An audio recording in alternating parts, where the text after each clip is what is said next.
Hello there, my name is Jermaine Dallas, and today we are going to be talking all about copywriting going from good to great.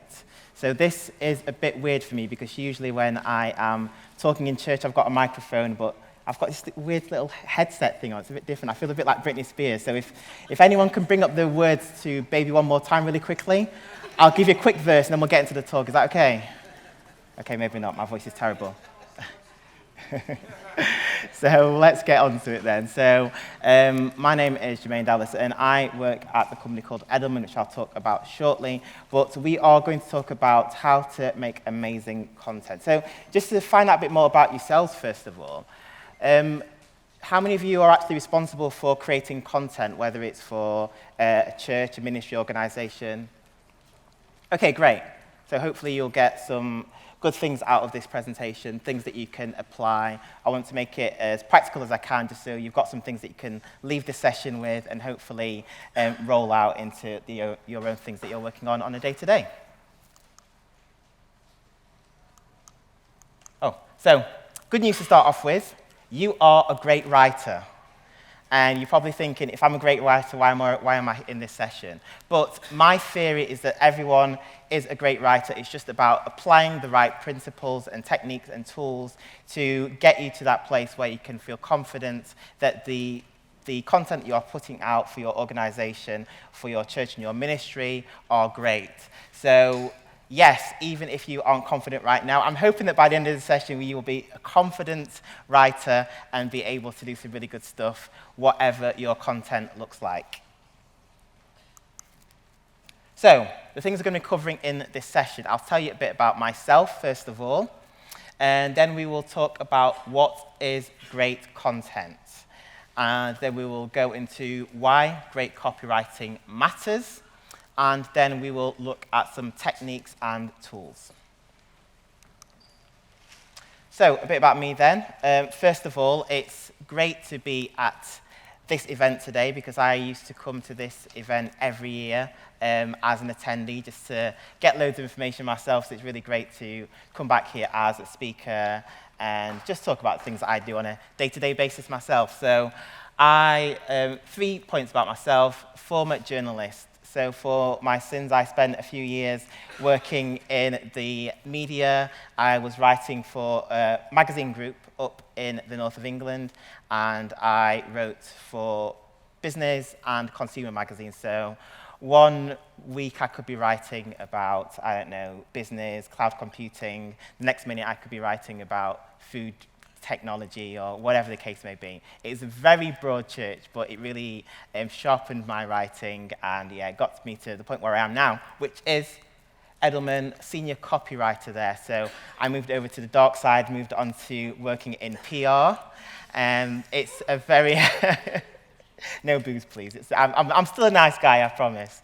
And so I am now working for Edelman. What's an Edelman? I'll tell you about that in a second, but I am a senior copywriter there, so same sort of principles applied to when I was a journalist, just helping brands tell their stories and communicate in the best way possible.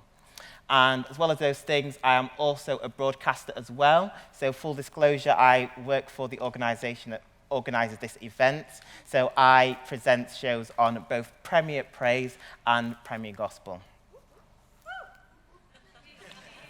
I think you can tell that some of my Premier Gospel and Premier Praise colleagues are in the front row.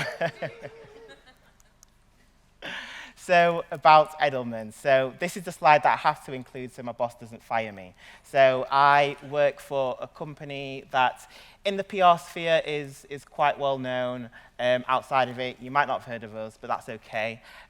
We do 3 things quite well. So we earn trust. So when we set up the company 60 years ago, we set up with the philosophy that if you tell a story well, if you communicate well, you can earn yourself into the media. You can earn yourself into the newspapers, into the magazines. You can get your story out there as long as you tell that story well. And one word I've heard a few times already in this event today is trust. And if you tell a story well and you are honest in how you communicate, that's how you earn trust. And when you earn trust, you can get people to engage a lot better with your content. And we are also global. We are the biggest PR agency in the world. So we've got 6,000 people working across 60 offices. I work in the London office, but we've got offices all over Europe and globally as well. And we don't call ourselves a PR agency anymore just because there's a lot more specialists. So back in the day, it used to be the traditional PR, ringing up journalists, trying to get stories into the papers or whatever. But now they've hired a lot more specialists like myself who specialize in writing content or specialists in SEO or specialists in design or whatever the case may be. So we are a lot broader than what we used to be, and we tell stories well. So whatever the specialism is that people are communicating in, we tell stories well because that's really, really important, and that's what we're going to be talking about today, telling stories really well. Tell your story really well, people will listen, people will engage, everyone is happy. So, Maya Angelou said this quote, "There is no greater agony than bearing an untold story inside of you." Everyone has a story. It might be the story of how you came to Christ. It might be the story of your church, your business, your organization. I remember there's been a couple of times in my life when I was looking for a church, and I was very careful in how I did that search. So when I was looking on church websites, church social media, I was thinking, what is this church all about? What is the story that they're communicating? What's the story they're telling? And it's really important to look from the outside in, to think about, from a person who's never been to your building before, never interacted with you before, how are they seeing your organization? How are they seeing your church? So I think it's really important to tell your story really well. Don't hold it in, get it out, but you need to get it out in the right way. What is great content? Well, the good news is great content can look like a lot of things, and digital platforms are creating so many avenues, so many opportunities to tell stories in different ways. Even if you look at the last year or so, the way that podcast has exploded, it's a format that we wouldn't even have thought about using the way that we're using it right now a few years ago. So it's really great to be able to take advantage of these different platforms. And to be honest, great content doesn't have to be one format. I am personally quite platform agnostic. The important thing is that you tell your story well in whatever you're doing. So if it's not about the platform, if it's not about the actual medium, then what actually is it about? It is about the purpose.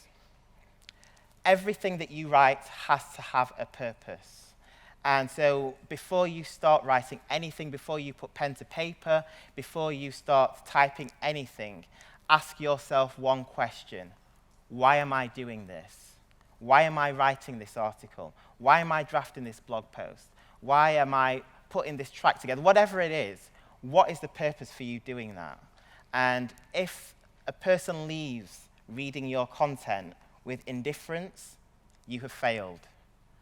And so you want your content to do one of these things: to entertain, to educate, to engage, or elicit a reaction, and that can be quite broad, but what you want is people to do something. You want to have a call to action. You want people to walk away and being like, okay, I've learned something new, or I want to support this charity. I want to sow into this ministry. I want to join this church. I want to think about this in a different way that I've never thought about thinking about this before. But because this communication has gone out with a real purpose, and that purpose has really informed the content, then it has been really, really profitable, both for the person writing the content and for the person receiving it. What can you do in 5.59 seconds? Scratch your head? Sneeze, maybe? Once or twice? Not much is the answer, though. But the bad news is that is the amount of time, the average amount of time that someone spends reading written content on a website, which is absolutely crazy. And this is the challenge that we face.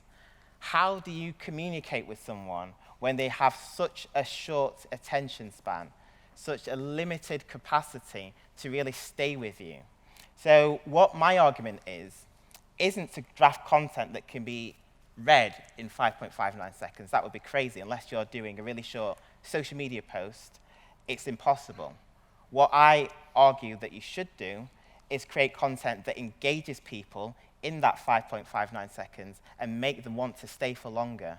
So it's really important that you make a great first impression, get people to stick around, and they will stay a lot longer than that 5.59 seconds.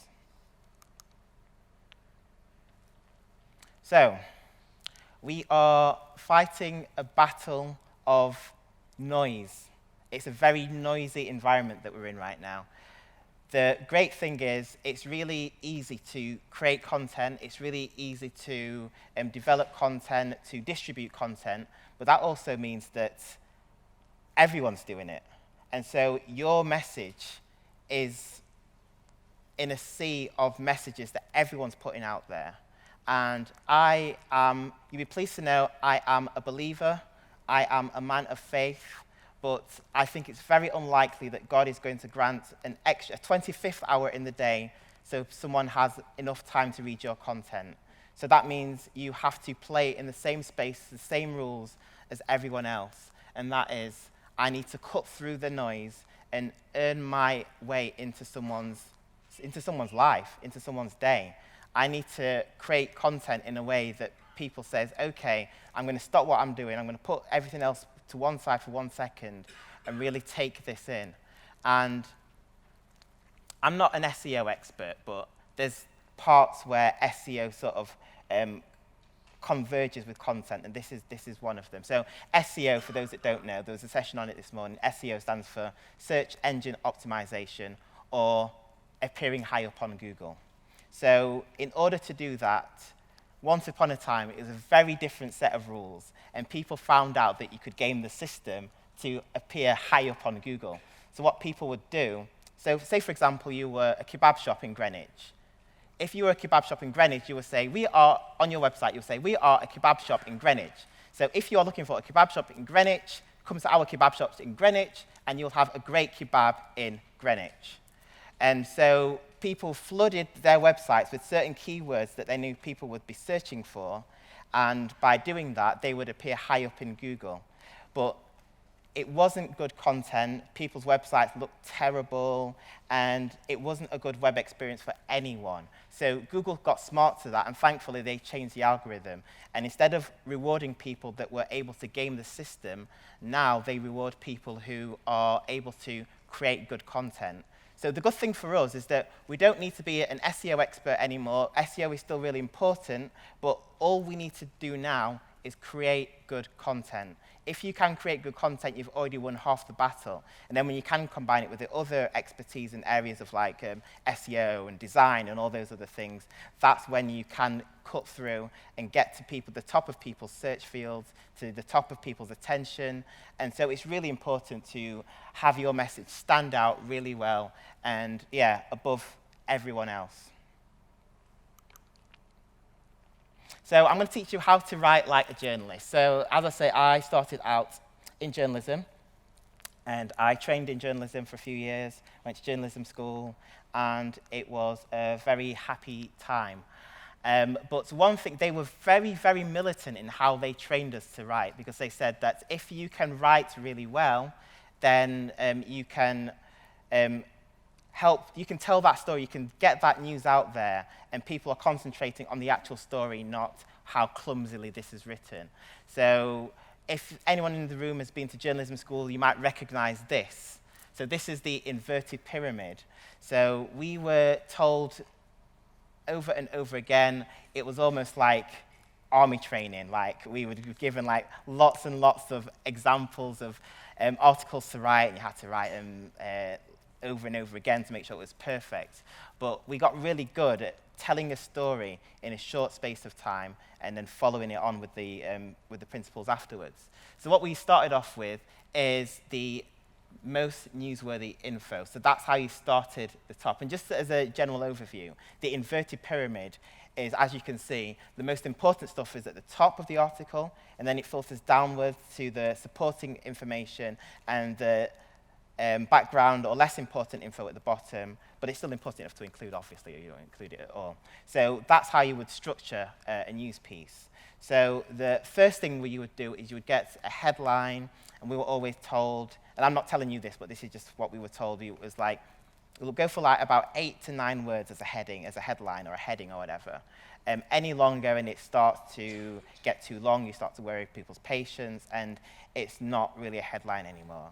And then you would have a first sentence, which would be about 22, 23 words long, and that was where you would incorporate the who, where, what, why, how. So if you were telling your friend a certain story in the pub, how would you tell it? Oh, you never guess what happened. This happened, it was, you'd say the place, who did it, what happened, all that sort of stuff. The key information goes at the top. And once you've done that, that's when you can feed in the rest of the things. But people should be able to get a good sense of what you're communicating just from the intro, just from the first sentence, and then everything else flows from there. So after that, important details, and then you have the other background information as well. So everything feeds in, but at the very, very top, you're able to see what the story is, what you're wanting to communicate, and everything else feeds in from there.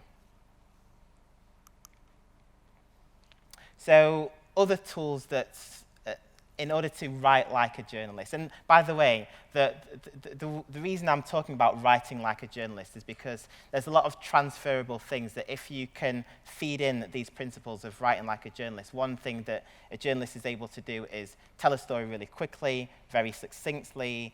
And I remember once an old boss of mine said, she read something that I'd written and she was like, I think it needs more testosterone.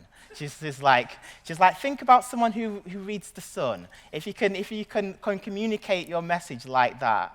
And so it's very weird having a female boss tell me to be a bit more manly in my writing, but that's what she said to me. Yeah, so it's really important to be able to get really, really snappy, really getting those points across really quickly. First of all, inverted pyramid, we just mentioned it. Key points at the top, everything else funnels down, the supporting information, background information underneath, but people should understand from the very beginning what the story is. Short, impactful header. So, 8 to 9 words. Something that really tells the story. And one thing you might be familiar with quite a lot from surfing the web is clickbait. I'm not a fan of it. So clickbait, if you don't know, is something that teases people to click to your article, but it might not really fulfill a lot of the time. You'll never guess what happened, that sort of thing. But when people click through, they often leave disappointed. And if you look at the web stats, you'll see a lot of high bounce rate. Bounce rate is when people visit a website and leave very quickly because they're disappointed at what they've seen when they arrive. So if your goal is to get people to click on your website but not leave immediately, you want them to stay, click around a bit more, have a search around, really find out about your organization, your ministry, or whatever the case may be. If you want those people to stick around, then you want people to really understand from the headline who you are, what the story is, and not be disappointed when they arrive. So it's all about having a really good journey throughout the whole article, and that starts with the headline. Who, where, what, why, how. So a good sort of yardstick is to always think about, am I answering those questions, especially high up in the article? One mistake that a lot of people make is they might answer those questions, but the answer might come all the way down at the very bottom, by which point people have got really frustrated and have already left. And if we remember those 5.59 seconds, it's a very short window of time. Are you able to get that message across, that who, where, what, why, how, in 5.59 seconds? If not, how quickly can you do it? And seek the truth. Now, you might think it's weird having a slide entitled Write Like a Journalist, and the last point is seek the truth. But journalists are actually trained to tell the truth, believe it or not. And so it's really important for two reasons. First of all, especially if you are, I imagine most of us in this room are Christian or work for Christian organizations or whatever the case may be. And it's important for us, more than anyone else, that we tell the truth. And that when people come to our sites, read our content, people understand that the message that we have communicated is something that is truthful. We haven't lied. We can honestly say that I can communicate the message I've communicated with a clear conscience. And so it's really important to do that. And it's the same with stats, for example. Sometimes you can use stats in a very, very clever way to manipulate the message you're trying to communicate. If you're doing that, it is not good practice, and please don't do it. Use the stats to support the point that you've already made, but make sure the stats have been taken in the right context. It's the same like when you hear a preacher who might use a scripture and a bit of creative license, and you're like, hang on a minute, that's not what the Bible says. So it's the same sort of thing. You want to apply everything in its right context and make sure you're communicating the truth. And in this era, in 2019, we have one problem, which is fake news. Fake news is only getting worse, and we have platforms. We had Facebook here earlier. They're doing things to help combat this problem of fake news, but it is still there. We've seen new technology being applied, deep fakes, for example, where people can use video and manipulate video to make it look like someone is saying something that they never said. And so fake news is a real, real problem. So you might think, well, I'm not a fake news producer. I don't do deep fakes. But the problem is sometimes things can slip in and we might make mistakes. And before you know it, you've created something that isn't wholly truthful. So make sure that you communicate the message well, and make sure you're telling the truth, and make sure everything that comes from your platform is creating a truthful representation of what you want to represent.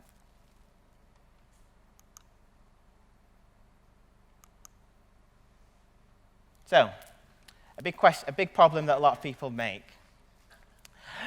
Some people like writing long sentences because it enables them to get a lot of information into a single space, but the problem is people get overloaded with words and inevitably aren't able to see the wood for the trees, which is actually the opposite of what they should be doing if you want to communicate in a way that is impactful, concise, and succinct. Made it.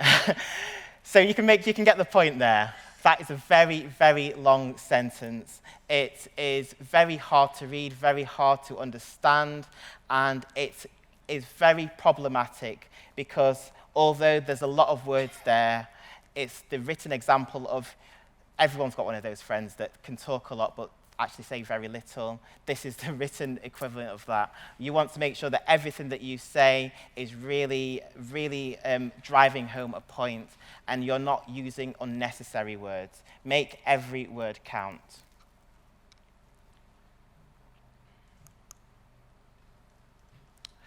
A few other writing essentials as well. So get to the point.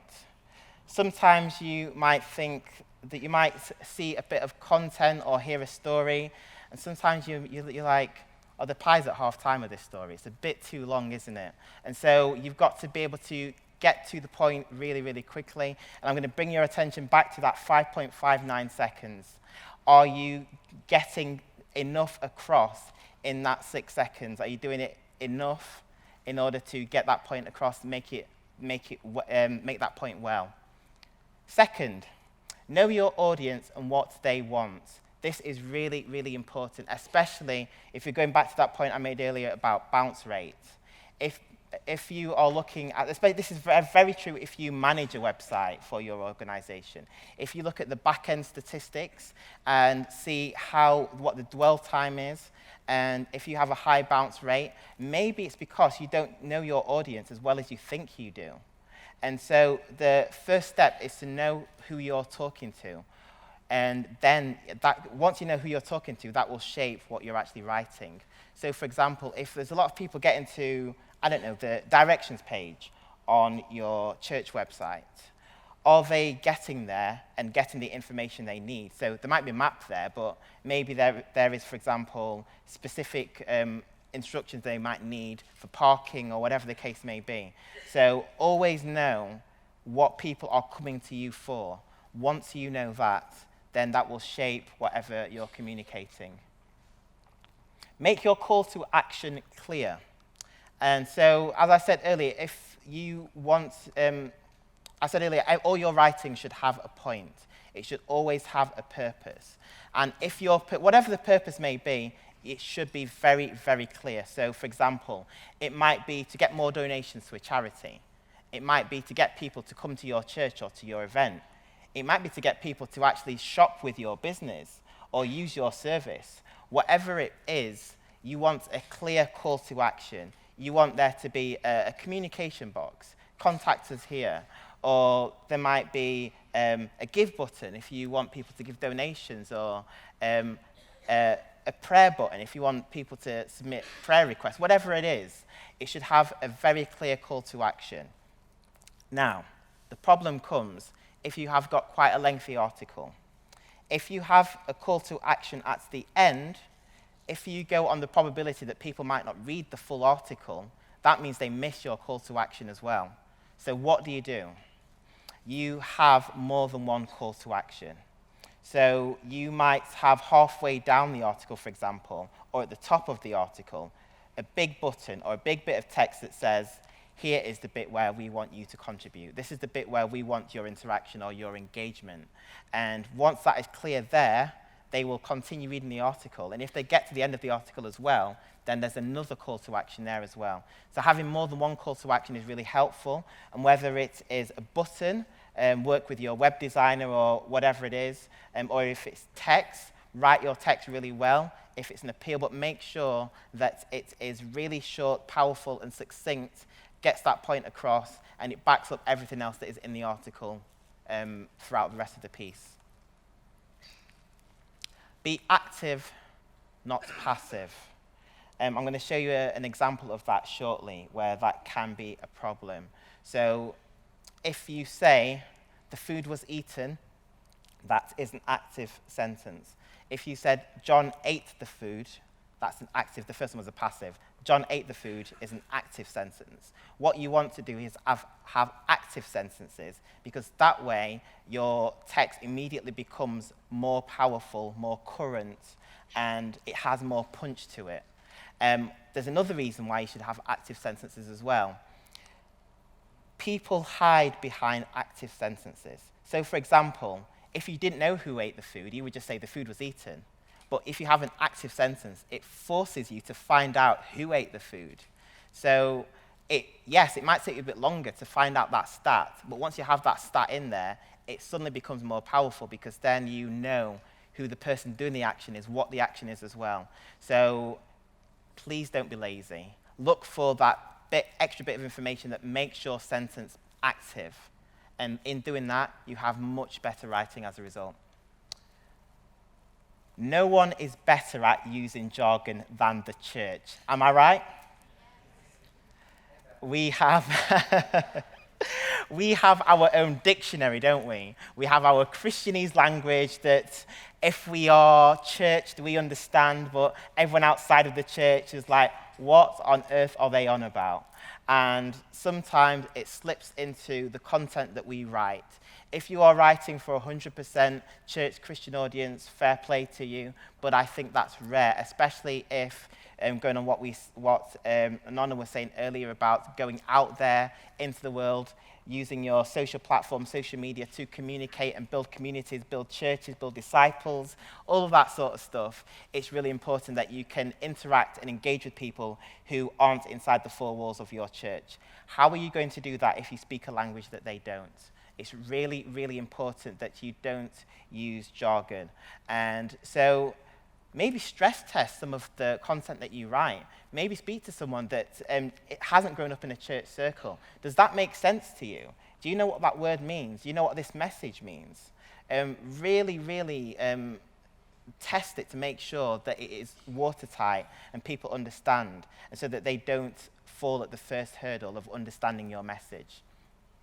And finally, check for errors. See what I did there? Make sure everything that you write is, have someone proofread it. Really, really important. Have someone else proofread everything that you write. At the very least, and one thing that I try to do is if I've got the time, if I've got the luxury of time to do that, I will revisit the article that I've written, if it's an article, 24 hours later, look at it with a fresh pair of eyes and think, hang on a minute, is this error-free? Have I written a really good article here? And plus, it might not be errors that I spot when I come back. It might just be turn of phrase or whole messages that I was like, hang on a minute, like I could have done that, I should have done that better. And looking at it with fresh pair of eyes is really, really helpful to frame an article well. Even if you don't have a full day, just go for a walk, have a coffee, have lunch, come back to it then and look at it again, and you will probably find things that you missed the first time. It's really difficult to proofread your own writing. That's why I recommend have someone else read it as well. Here's a tool, Hemingway, very, very useful tool. You'll find it at Hemingway Opcom, based on Ernest Hemingway, a famous writer, famous for writing in a really clear, succinct manner. And so some really clever geeks have built a tool all around that philosophy. If you can write something that is really clear and it falls into Hemingway's philosophy, and then you are on to a winner. So Hemingway picks up a lot of the things a lot of the mistakes I've already mentioned in this presentation today. So, for example, the first sentence you'll see there is highlighted in yellow. That's because it is hard to understand. And a lot of the time, it's just as simple as adding a full stop, splitting the sentence, instantly makes it easier to understand. If it's red, it's very difficult to understand. So add a couple more full stops, split out those clauses, and it just makes it easy to understand. Unnecessary words is a big problem when you're writing a lot of the time. I can do it sometimes as well. If you can use a word that is really flowery, one mistake that a lot of people make is that if I use a really fancy word, it makes me look really clever and all that sort of stuff. Go to the thesaurus, type in a word, find the longest and fanciest word, I'll use that instead. And what actually happens is you are creating an obstacle for the person reading the article.